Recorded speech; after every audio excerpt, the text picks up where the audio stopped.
Quero iniciar fazendo o registro da atividade hoje, do final da manhã, quando, ao lado de diversos parlamentares, companheiros senadores e senadoras aqui que fazem parte do bloco da oposição, bem como dos nossos parlamentares lá na Câmara, que fazem parte também do bloco da oposição, acompanhamos um grupo de representantes das entidades sindicais, movimentos sociais, estudantes e juristas que apresentaram na Câmara dos Deputados o pedido de impeachment do presidente Michel Temer. Para os autores do pedido de impeachment, o presidente Temer violou os princípios da probidade da administração pública quando pressionou o então ministro da Cultura, Marcelo Calero, a liberar, por meio de uma intervenção no Instituto do Patrimônio Histórico e Artístico Nacional, IPHAN, uma obra embargada de alto luxo em Salvador, a pedido do então ministro da Secretaria de Governo, Gedel Vieira Lima. Então, senhor presidente, quero aqui dizer, primeiro, do quanto o pedido de impeachment tem legitimidade e da sua representatividade. Essa fotografia, senadora Lídice, mostra exatamente a representatividade que assina o pedido de impeachment. São entidades como a Central Única dos Trabalhadores, como a União Nacional dos Estudantes, o Movimento Fora do Eixo, juristas, são entidades como a Associação Nacional dos Pós-Graduandos, o Movimento dos Trabalhadores Sem Teto, o Movimento dos Trabalhadores Sem Terra, a União Brasileira de Mulheres, a Central de Movimentos Populares, a Articulação dos Povos Indígenas do Brasil, a União de Negros e Negras pela Igualdade, etc. Ou seja, um pedido de impeachment, portanto, repito, muita representatividade, diferente do pedido de impeachment o ano passado apresentado contra a presidenta Dilma, subscrito por 3 ou 4 advogados, patrocinado pelo PSDB, o partido derrotado nas urnas em 2014, um pedido de impeachment, repito, apresentado por 4 advogados. Uma dessas advogadas, inclusive, foi remunerada pelo próprio PSDB para formular a peça, o pedido de impeachment. Segunda diferença, os motivos. Naquele momento, o pedido de impeachment contra a presidenta Dilma era pedalada fiscal, era suplementação orçamentária, ou seja, a presidenta Dilma foi acusada de cometer o crime de destinar recursos, por exemplo, para a continuidade de programas sociais tão importantes na área da educação, entre outros.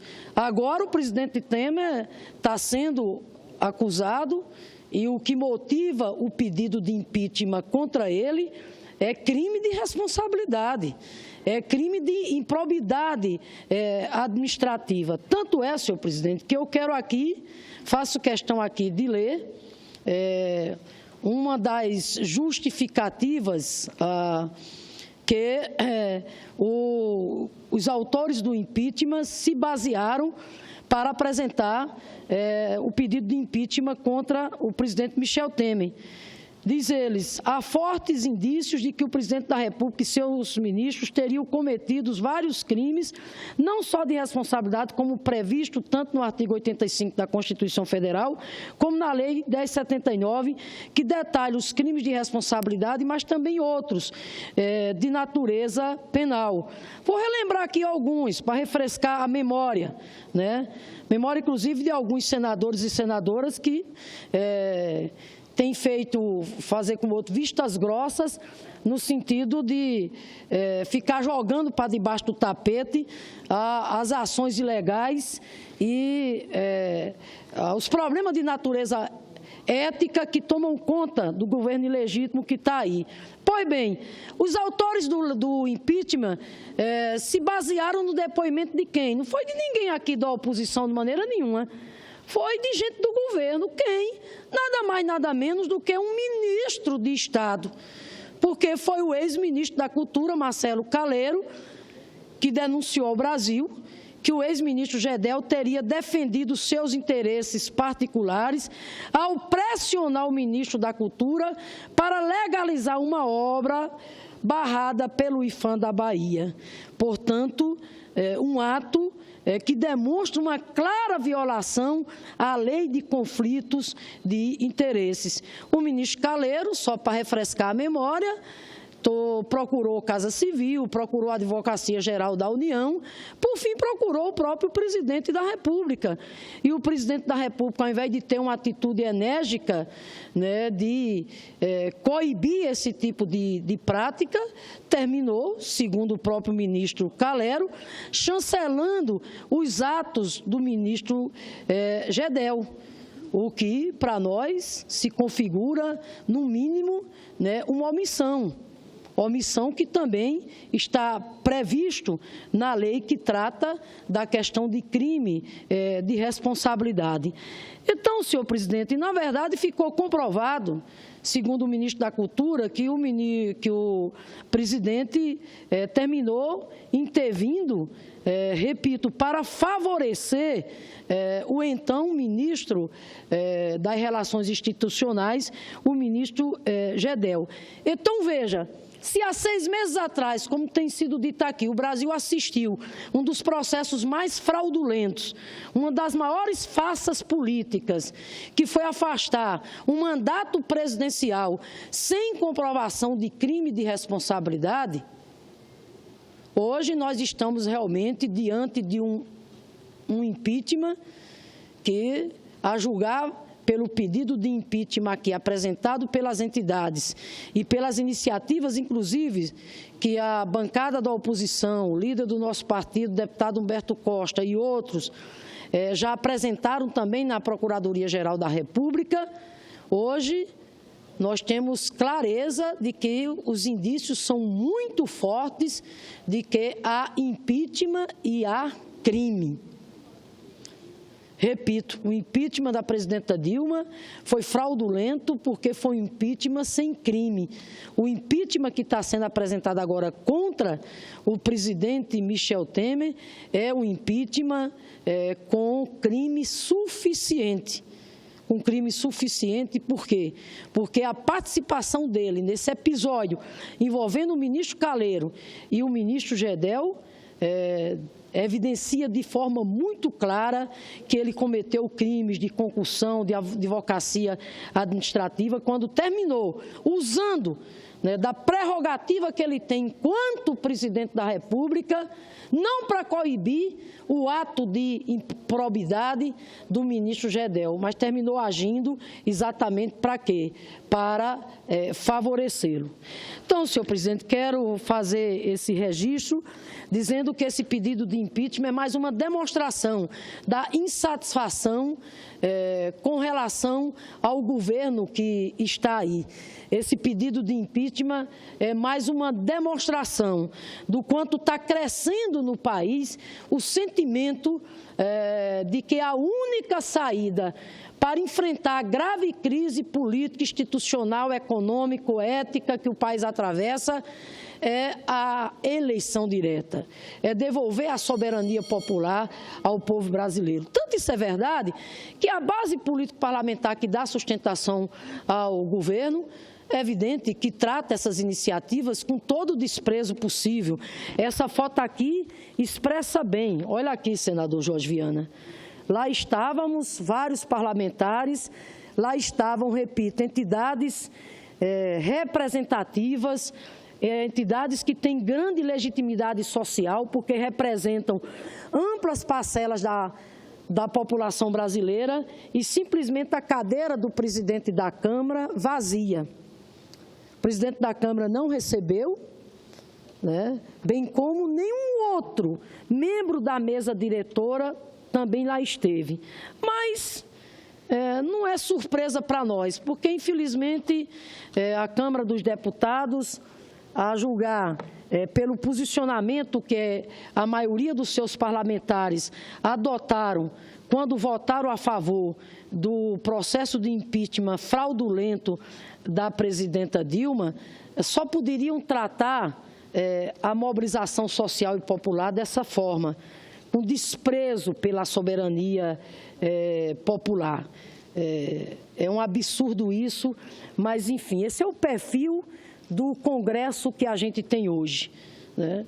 Um Congresso que, infelizmente, embarcou na aventura golpista, tirou uma presidenta da República, prometendo ao povo brasileiro que iam organizar a economia, que iam reorganizar a economia, e, na verdade, o que nós estamos vendo hoje são 6 meses de uma crise econômica se agravando cada vez mais, com desemprego, com perda de investimentos, com falta de confiança no Brasil, e como se não bastasse tudo isso, repito, os problemas exatamente de natureza ética, que tem levado a população brasileira, inclusive, a se indignar diante disso, né? Porque para a população brasileira está ficando claro cada vez mais de que não adianta os que tomaram o poder de assalto insistir em não ver que repito, há um descontentamento grande hoje na população brasileira, tanto no que diz respeito